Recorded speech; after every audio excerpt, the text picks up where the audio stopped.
ចូលមកដល់ក្នុងផ្ទះ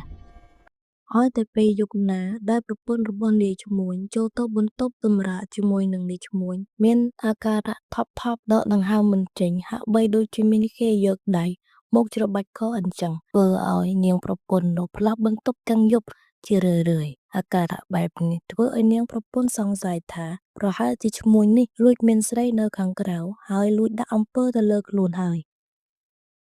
នៅដើមឈើផ្សេងបានទេហើយខ្ញុំទៅរស់នៅយ៉ាងម៉េចបើដើមឈើនេះខ្ញុំរស់នៅរាប់រយឆ្នាំទៅហើយនោះមានកូនបែរជាចៅ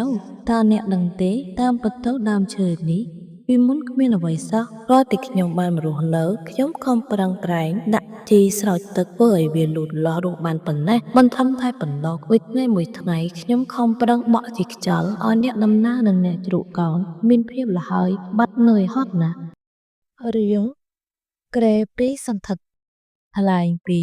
បុរសម្នាក់ដែលរស់នៅក្នុងភូមិដាច់ស្រយាលមួយគាត់មិនមានប្រពន្ធកូនឡើយគាត់តែរស់នៅម្នាក់ឯងគាត់សង់ខ្ទមក្បែរដើមគ្រញូងចាស់ចំណាស់ដើមគ្រញូងនេះមិនដឹងថាមានប្រវត្តិតាំងពីពេលណាមកទេគ្រាន់តែគាត់មករស់នៅទីនេះគឺដើមគ្រញូងនេះមានទំហំប៉ុណ្ណេះទៅហើយបុរសម្នាក់នេះមិនមែនជាមនុស្សធម្មតានោះទេគាត់អាចមានទំនាក់ទំនងជាមួយនឹងអមនុស្សផងដែរជារៀងរាល់ថ្ងៃសិលគាត់តែងតែយកសំណានយកទៅសែននៅក្រោមដើមគ្រញូងនោះរួចហើយនិយាយពោលថាគិតស៊ីចុកទៅណាទីឲ្យពូឲ្យជ័យអញផងកុំធ្វើបាបអញកុំឲ្យអញឈឺស្កាត់កុំលងបន្លាចអ្នកដទៃណាអញមនុស្សនៅទីនេះសុំទៅសុខទៅវើយមនុស្សធម្មតាមើលទៅគាត់ឃើញគាត់និយាយម្នាក់ឯងប៉ុន្តែជាក់ស្ដែងគាត់មិននិយាយម្នាក់ឯងនោះទេគឺគាត់កំពុងតែនិយាយជាមួយនឹងខ្មោចព្រាយមួយគ្រួសារដែលរស់នៅក្រុមដើមក្រញូងនោះលុះដល់ថ្ងៃមួយមានបុរសម្នាក់ជាអ្នកជំនួញជួយក្របីបានចូលមកដល់ពាក់កណ្ដាលភូមិជារៀងរាល់ដងគាត់មិនដែលចូលមកដល់ក្នុងភូមិទេគាត់តែងតែឲ្យអ្នកភូមិដឹកក្របីយកទៅលក់នៅឯមាត់ភូមិប៉ុន្តែលើកនេះមិនដឹងមូលហេតុអ្វីគាត់បានចូលមកដល់ពាក់កណ្ដាលស្រាប់តែបានជួបប្រទះជាមួយនឹងដើមក្រញូងនេះដែលស្ថិតនៅក្បែរផ្ទះរបស់ពូយ៉ែមអ្នកចំនួននេះគ្រាន់តែបានឃើញដើមក្រញូងនេះភ្លាមស្រាប់តែមានគំនិតគិតចង់ថាខ្លួនបើសិនជាបានយកដើមក្រញូងនេះយកទៅធ្វើជាគ្រែដើម្បីទុកសម្រាប់មិនដឹងថាជាល្អប៉ុណ្ណាទេព្រោះដើមក្រញូងនេះមានទំហំធំមិនដឹងថាលំក្រាស់យ៉ាងម៉េចដែរអឺអ្នកកំឡោះមើលពូស៊ូបន្តិចមើលតើដើមគំនូរនេះជារបស់អ្នកណាទៅណោះបាទពូពេលជារបស់ពូយ៉ែមពូយ៉ែមហើយយ៉ែមណាទៅក្មួយលោកពូខាត់មកល្មមក្រោយពីឈ្មួញបានឃើញពូយ៉ែមហើយក៏បានសើចញញឹមក្នុងចិត្តរួចហើយក៏បាននិយាយទៅកាន់ពូយ៉ែមអូក្មួយឯងមែនទេដែលជាម្ចាស់ដើមក្រញូងនេះបាទជម្រាបសួរលោកពូដើមក្រញូងនេះមិនមែនជារបស់ខ្ញុំទេបាទព្រោះតែខ្ញុំបានមកជួបផ្ទះនៅក្បែរនេះហើយខ្ញុំតែងតែយកសំណែនយកមកសែនរៀងរាល់ពេលថ្ងៃសិលដូច្នេះហើយក៏គេចាត់ទុកថាដើមក្រញូងនេះជារបស់ខ្ញុំទៅដែរអូអញ្ចឹងមានន័យថាក្មួយឯងមិនមែនជាម្ចាស់ផងអញ្ចឹងមិនអីទេពូចង់បានដើមក្រញូងនេះយកទៅធ្វើក្រែតដេកពូគិតថាវាប្រកាសជាស្រួលខ្លាំងហើយណាមើលចុះវាមានលំលំពេញដើមតែម្ដងក្រោយពីឮអ្នកជំនួសម្នាក់នេះនិយាយចប់ពូយ៉ែមក៏ចាប់ផ្ដើមពន្យល់និងរៀបរាប់គ្រប់រឿងរ៉ាវនៅលើដើមក្រញូងនេះអូណែពូកុំធ្វើបាបពីអីតាក់ពុំអ្នកស្រុកនៅទីនេះតែងតែមកជ្រកក្រោមដើមនេះណាស្រុកពេលដែលពួកគេហត់នឿយហើយខ្ញុំក៏ដូចគ្នាដែរពុំរបស់ខ្ញុំបើអត់មានដើមនេះមើលចុះថ្ងៃចាំងក្តៅខ្លាំងណាស់អាហ្នឹងវាជារឿងរបស់ក្មួយទេតាសំខាន់ឲ្យតែពូនិយាយត្រូវថ្លៃជាមួយនឹងម្ចាស់ដើមនេះពូនឹងយកវាទៅធ្វើជាក្រែតដេកហើយពូយ៉ែមខិតខំពន្យល់អ្នកជំនួញនោះយ៉ាងណានៅតែគេមិនស្ដាប់អឺតាមពិតទៅពូខ្ញុំចង់និយាយរឿងមួយបានទេអូនិយាយមកពូចាំស្ដាប់តាំងពីតូចមកខ្ញុំមិនដឹងយ៉ាងម៉េចទេខ្ញុំអាចមានភ្នែកមើលឃើញអមនុស្សពូជឿទេថាមានអមនុស្ស ចំពោះពូមួយដូចជាមិនសូវជឿប៉ុន្តែនឹកទៅដូចជាចង់ជឿបន្តិចមើលក្មួយសាក់និយាយមកមើលនៅដើមគ្រញូងនេះមានព្រាយរស់នៅតាមពិតនាងគឺជាព្រាយតែដោយសារតែសំណានដែលខ្ញុំសែនមានផ្កាភ្ញីយូរទៅនាងចង់ក្លាយទៅជាទេវតាព្រាយនេះមានចិត្តសន្តោសណាស់ណាមិនដែលធ្វើទុកអ្នកភូមិអ្នកស្រុកណាឡើយវារស់នៅតែវាទេតែបើសិនជាយើងទៅធ្វើអីវាមិនប្រកាសថាស្លូតដូចមុនឡើយណា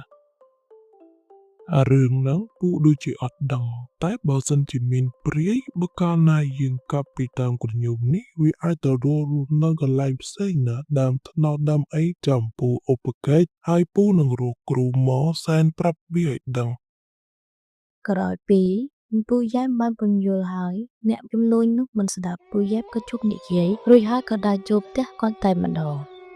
ក្រោយពីយប់ស្ងាត់ទៅចាប់ទៅពេលនោះមានឆ្កែលួងពេញទាំងភូមិទាំងអស់សំដៅមកផ្ទះពូយ៉ែមក្រោយមកពូយ៉ែមក៏បានឮសំឡេងមនុស្សស្រីម្នាក់ស្រែកហៅឲ្យចេញមកក្រៅ ណែតើមកមានតែអីដែរនាង ខ្ញុំមកពឹងពាក់ឲ្យអ្នកទៅប្រាប់អាឈ្មួញនោះកុំឲ្យកាប់ផ្ទះសម្បែងរបស់ខ្ញុំឲ្យសោះបើមិនអញ្ចឹងទេខ្ញុំនឹងធ្វើឲ្យវាផ្ដាំចាស់តែម្ដង ឲ្យខ្ញុំធ្វើម៉េចបើខ្ញុំខំបញ្យល់ហើយថ្ងៃមិញអ្នកក៏បានស្ដាប់លើខ្ញុំប្រឹងប្រែងនិយាយប្រាប់តែគេហាក់បីដូចជាងប់ងល់នឹងដើមឈើនេះខ្លាំងណាស់អ្នកអាចទៅរស់នៅដើមឈើផ្សេងបានទេ ហើយខ្ញុំទៅរស់នៅយ៉ាងម៉េចបើដើមឈើនេះខ្ញុំរស់នៅរាប់រយឆ្នាំទៅហើយនោះមានកូនបែរជាចៅតើអ្នកដឹងទេតាមពិតទៅដើមឈើនេះពីមុនគ្មានអ្វីសោះរាល់តែខ្ញុំបានមករស់នៅខ្ញុំខំប្រឹងប្រែងដាក់ជីស្រោចទឹកធ្វើឲ្យវាលូតលាស់រស់បានប៉ុណ្ណេះមិនធំតែប៉ុណ្ណោះមួយថ្ងៃខ្ញុំខំប្រឹងបក់ជីខ្យល់ឲ្យអ្នកដំណើរនិងអ្នកជ្រក់កោនមានភាពលហើយបាត់នឿយហត់ណាស់ អឺរឿងនេះក៏ខ្ញុំដឹងដែរមិនមែនខ្ញុំមិនដឹងឯណារាល់ថ្ងៃខ្ញុំបានឃើញទង្វើអ្នកហើយខ្ញុំក៏បានប្រាប់ដែរថាអ្នកមិនមែនជាព្រាយអាក្រក់អ្នកគឺជាព្រាយចិត្តល្អស្មើនឹងទេវតាទៅហើយតែគេជាអ្នកមិនស្ដាប់ខ្ញុំទេតា បើអញ្ចឹងខ្ញុំមានតែធ្វើតាមផ្លូវខ្ញុំហើយផ្ដាំតាមអ្នកផងខ្ញុំនឹងធ្វើឲ្យវាដឹងថាអ្វីដែលវាបានមកបំពេញអ្នកដទៃអស់កាលពី3ថ្ងៃកន្លងផុតទៅឈ្មួញនេះក៏បានហៅគ្នាមកកាប់រំលំដើមក្រញូងនេះរួចហើយបានយកវាយកទៅច្នៃធ្វើជាក្រែមមួយដ៏ស្រស់ស្អាតរួចហើយគេបានយកវាទៅដាក់នៅក្នុងបន្ទប់របស់គេ ក្រោយពីឈ្មួញនោះបានទម្លាក់ខ្លួននៅលើកែពាក់កណ្ដាលដេកពាក់កណ្ដាលនៅពេលនោះគេក៏បានឃើញមនុស្សស្រីអង្គុយនៅចុងជើងពួតសក់លេងគេក៏បើកភ្នែកប៉ុន្តែដោយមិនឃើញអ្វីទាំងអស់ យីយប់ទី1ផងកៅឆាយអញបាត់តែមិនអីទេប្រហែលជាមកពីអញហត់ពេកទៅបានជាមើលឃើញរឿងរ៉ាវដែលមិនគួរមើលឃើញបែបនេះ តាំងពីយកក្រែនេះយកមកដល់ក្នុងផ្ទះអ្នកជំនួយនេះរកស៊ីមិនសូវកាក់កបអ្នកផ្ទះគិតតែពីមានគំងើយឈឺថ្កាត់ហើយនឹងឆ្លោះប្រកែកគ្នាឥតលហែបើសិនជាឈ្មួញនេះមិននៅក្នុងផ្ទះទេនោះមិនសូវជាមានរឿងរ៉ាវកើតឡើងឡើយនៅក្នុងយប់មួយមិនដឹងថាជាមានរឿងហេតុអ្វីឲ្យពិតប្រាកដឈ្មួញនោះមានអារម្មណ៍ថាខឹងក្រោធកូនស្រីជាខ្លាំងរួចហើយបានស្ដីបន្ទោកូនស្រីអស់ជាច្រើនម៉ាត់ ណានាងឯងរាល់ថ្ងៃនេះអញសួរបន្តិចទៅមើលដោយចាយប្រាក់ដែលអញខំរកនាងឯងដឹងទេថាអញពិបាករកណាស់ណាមួយថ្ងៃគិតតែពីតុបតែងខ្លួនមិនធ្វើស្អីសោះ កូនស្រីរបស់ឈ្មួញក្រោយពីឪពុកដែលស្រឡាញ់ខ្លួនស្មើនឹងកែបភ្នែកលៃបន្ទោឲ្យហើយក៏តូចចិត្តហើយក៏បានរត់ទៅចងកនៅលើដើមឈើមួយនៅក្រោយផ្ទះស្លាប់បាត់ទៅឈ្មួញនេះកើតក្តីសង្វេគជាខ្លាំងរួចហើយក៏នឹកថាតើហេតុអីបានជាខ្លួនស្ដីឲ្យកូនស្រីបែបនេះព្រោះថាខ្លួនបានតាំងចិត្តតាំងពីដើមមកម្លេះការខិតខំប្រឹងប្រែងរកប្រាក់គឺដើម្បីតែកូនស្រីបណ្ដោចិត្តនេះតែម្នាក់ហើយក៏ខ្លាចឆ្ងល់ចិត្តផងដែរថាហេតុអីក៏កូនស្រីគ្រាន់តែឪពុកបីបន្ទោប៉ុណ្ណេះក៏រត់ទៅចងកសម្រាប់ខ្លួន ហើយក៏វាគិតយ៉ាងម៉េចវាហ្នឹងអញនិយាយតែបន្តិចសោះវាក៏ទៅសម្លាប់ខ្លួនកើតហ៎ មកពីពុកវាឯងនឹងដៃបន្ទោឲ្យកូនរហូតដល់វាតូចចិត្តហើយក៏ទៅសម្លាប់ខ្លួនបាត់អាឯងនេះឥឡូវប្លែកហើយប្រហែលជាឯងមានស្រីហើយមើលទៅ ពាក្យថាឯងមានស្រីនេះហើយទើបធ្វើឲ្យឈ្មួញខឹងប្រពន្ធនិងកូនជារៀងរាល់ថ្ងៃឲ្យតែឮពាក្យនេះហើយឈ្មួញទប់កំហឹងមិនជាប់តែងតែនិយាយលក់លុយទៅប្រពន្ធវិញ អើបើអញមានស្រីក៏ព្រោះតែឯងនឹងហើយវាជាស្រីមិនកើត ពាក្យគ្រប់ម៉ាត់គ្រប់សពគ្រប់បែបអាក្រក់ល្អទាំងប៉ុន្មានបានជះទៅលើប្រពន្ធតាំងពីពេលដែលយកក្រែកក់ក្ដៅពីដើមគ្រញូងនេះចូលមកដល់ក្នុងផ្ទះហើយតែពេលយប់ណាដែលប្រពន្ធរបស់នាយឈ្មួញចូលទៅបន្ទប់សម្រាកជាមួយនឹងនាយឈ្មួញមានអាការៈថប់ថប់ដកដង្ហើមមិនចេញហាក់បីដូចជាមានគេយកដៃមកច្របាច់កអញ្ចឹងធ្វើឲ្យនាងប្រពន្ធនោះផ្លាស់បន្ទប់ទាំងយប់ជារឿយៗអាការៈបែបនេះធ្វើឲ្យនាងប្រពន្ធសង្ស័យថាប្រហែលជាឈ្មួញនេះលួចមានស្រីនៅខាងក្រៅហើយលួចដាក់អំពើទៅលើខ្លួនហើយអូវីមិនក៏ខ្ញុំចូលក្នុងបន្ទប់ឯងម្ដងណាមានអារម្មណ៍ថាតឹងទ្រូងថប់ដកដង្ហើមមិនចេញបែបនេះឬមួយក៏ឯងនេះលួចមានស្រីហើយយកអំពើអំព័ន្ធយកមកក្នុងផ្ទះដាក់ឲ្យអញឆាប់ងាប់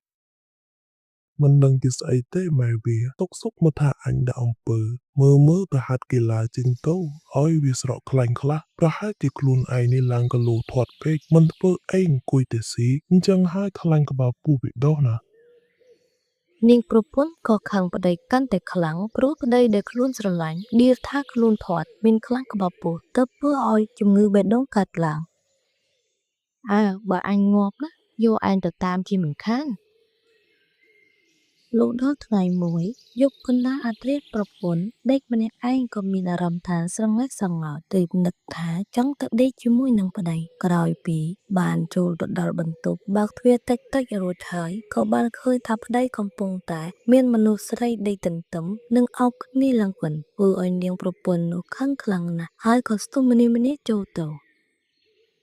យ៉ាអញថាមានស្រីមានមែនឃើញទេយកមកដេកអោបគ្នាឡើងខ្វិនចាំមើលណាពួកឯងនឹងងាប់ទាំងពីរហើយ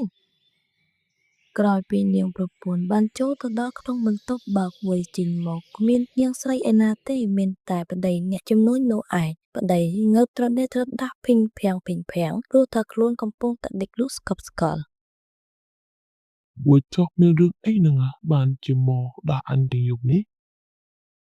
ក្រោយពីខិតខំរស់ពីជ្រុងមួយទៅជ្រុងមួយធ្វើឲ្យនាងប្រពន្ធមិនបានឃើញស្រីណានោះទេហើយក៏អស់ចិត្តចាប់ទៅពេលនោះព្រះអាទិត្យក៏ចាប់ផ្ដើមរះតែម្ដងមានន័យថានាងប្រពន្ធនេះរើក៏កាយបន្ទប់របស់ប្តីរហូតទៅដល់មេឃភ្លឺ យ៉ាងម៉េចហើយអស់ចិត្តទៅនោះបើមិនតាន់អស់ចិត្តនៅរស់នឹងទៀតទៅអញគិតទៅរកស៊ីរូបចុកអីហើយ ប្រពន្ធមិនអត់ចិនព្រោះខ្លួនបានឃើញទាំងប្តីទាំងគូឃើញថាប្តីមានស្រីកំពុងតែដេកអោបគ្នាស្រាប់តែខ្លួនបានចូលខ្ទាស់ទ្វារទៅហើយហេតុអីក៏ស្រីនោះរកមិនឃើញយីចម្លែកម្ល៉េះឬមួយក៏ជាខ្មោចលុះគិតចុះគិតឡើងនាងប្រពន្ធក៏បានដឹងថាប្តីខ្លួនទៅតែយកដើមគ្រញូងយ៉ាងធំមកពីណាមិនដឹងយកមកធ្វើជាគ្រែសម្រាប់ដេកដូច្នេះហើយនាងនេះក៏ប្រញាប់ប្រញាល់ទៅវត្តដើម្បីជួយចែកដំណោះស្រាយជាមួយនឹងព្រះចៅអធិការលោកតាខ្ញុំមានរឿងមួយចង់ប្រាប់ប្តីរបស់ខ្ញុំគាត់តែងតែផ្លាយចម្លែកក្រោយពីគាត់បានយកដើមគ្រញូងនៅធំមួយមិនដឹងកាមកពីណាទេធំប៉ុណ្ណាណីអោប5នាក់មិនជុំផងយកមកធ្វើក្រែរាល់ថ្ងៃណាលោកតាខ្ញុំឲ្យតែចូលទៅដល់បន្ទប់នោះមានអារម្មណ៍ថាថប់ដូចជាមានមនុស្សមកច្របាច់កខ្ញុំយ៉ាងម៉េចទេដល់ដង្ហើមមិនរួចសោះលោកតា មកហើយមែនទេហ្នឹងហើយនៅយ៉ាងម៉េចនឹងបានបើខ្មោចព្រាយប៉ុនណាណៃនៅក្នុងដើមគ្រញូងនោះអាត្មាបានឃើញពួកវាតាំងពីអាត្មាបានបិណ្ឌបាតទៅដល់មុខផ្ទះរបស់ញោមឯណោះណាតែអាត្មាមិនចង់ប្រាប់ព្រោះញោមប្រុសកំពុងតែងប់ងល់ខ្លាំងពេកការងប់ងល់នេះគឺមកពីការសន្តំរបស់នាងព្រាយអនុទេ ហាអញ្ចឹងមានន័យថាលោកតាដឹងយូរហើយហ៎អឺអញដឹងយូរហើយតែអញខ្ជិលមាត់ចាំពេលវេលាមកដល់ដូចនេះទើបអញទៅហើយកូនស្រីក៏មិនមែនវាស្លាប់ដោយសារតែវាខឹងអូវវាបន្តិចបន្តួចនឹងដែរក៏ព្រោះតែដេមព្រាយនោះអ្នកនាំវាដែរណា ពុទ្ធោលោកតាតាមពិតកូនខ្ញុំស្លាប់ដោយសារតែនាងព្រាយដើមប្រញូងនោះដែរលោកតាឆាប់ជួយខ្ញុំផងព្រោះមិនឲ្យគ្រួសារខ្ញុំត្រឡប់ដូចដើមហើយប្តីរបស់ខ្ញុំឈប់ឈួតឈប់ពួកវីនៅដើមនោះទៅ ប្តីរបស់នាងក៏មានកំហុសដែរណាគេនៅតែគេសុកទៅកັບផ្ទះសម្បែងរបស់គេនឹងហើយគឺជាការសងទៅគេវិញគេក៏មានកូនចៅគេពេលនេះណានៅរងាហាភ្លៀងញ័រញាក់នៅឡើយគេមិនដឹងទៅណាទេព្រោះថាដើមផ្សេងក៏មានអ្នកនៅដូចតែដើមនឹងដែរ ខ្ញុំដឹងហើយលោកតាជួយខ្ញុំផងតើមានវិធីអ្វីទៅដែលអាចជួយឲ្យខ្ញុំនិងប្តីរបស់ខ្ញុំរួចផុតពីកញ្ញាំនៃព្រាយនោះ វិធី